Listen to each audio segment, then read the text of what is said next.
एक छोटा सा गांव हुआ करता था जिसमें सब लोग एक दूसरे के साथ मिलकर खुशियों का सारा दिन बिताते थे। यह गांव अपने सुंदर प्राकृतिक सौंदर्य और शांति के लिए प्रसिद्ध था। लेकिन एक दिन गांव में कुछ अजीब घटनाएं घटने लगीं। गांव के लोगों ने रात के समय विचार किया कि उन्होंने अजीब अजीब आवाजें सुनी हैं। उन्होंने सुना कि किसी बच्चे की रोनक की आवाज आ रही है, लेकिन जब वे उस दिशा में जाते हैं तो कोई भी नहीं मिलता।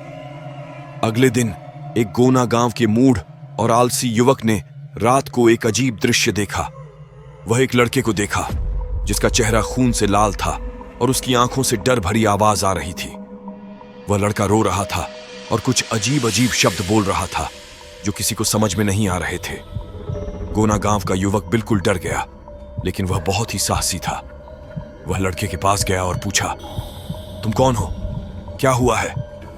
लड़का उसे देखकर बिना रुके रोने लगा और बोला, मदद करो, मैं आ रही है। इसके बाद वह लड़का गांव के लोगों के साथ अपने घर की ओर बढ़ा, लेकिन जब वे वहां पहुंचे तो वहां कुछ भी नहीं था। सभी लोग हैरान थे और सोच रहे थे कि वह लड़का कहां गया। इसके बाद गांव में और भी अजीब घटनाएं होने लगीं। लोग रात के समय चीखते थे, उन्हें अजीब अजीब सपने आ रहे थे।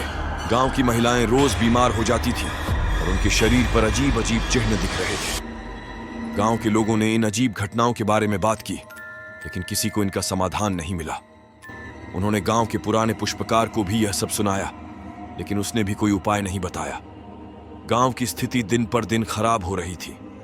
लोग डर से बीते दिनों की तरह रात का इंतजार करने लगे, क्योंकि रात के समय ही वह अजीब घटनाएं हो रही थीं। एक दिन गांव के एक बड़े वृद्ध आदमी ने गांव के पुराने मंदिर की ओर दिशा देखते हुए चलने का निर्णय लिया। वह वहां गया और मंदिर की ओर बढ़ते हुए एक बड़ी गुफा पाई। वृद्ध आदमी गुफा के अंदर गया और वहां देखा कि गुफा में एक बड़ा सांप बसा हुआ था।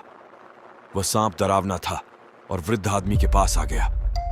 सांप ने कहा, तुम मुझे छोड़ दो और मैं तुम्हारी मदद करूंगा। वृद्ध आदमी ने सांप की बात मान ली और उसे छोड़ दिया। सांप ने गांव में चल रही अजीब घटनाओं के बारे में सुना और फिर उसने बताया कि गांव का दुख एक पुराने श्राप के कारण हो रहा है। उसने बताया कि श्राप को तोड़ने के लिए एक विशेष पूजा करनी होगी और इसके बाद ही गांव की स्थिति सुधर सकेगी। गांव के लोगों ने सांप की सलाह मान ली और वे सब मिलकर वह पूजा करने गए, जिसके बाद वह अजीब घटनाएं रुक गईं।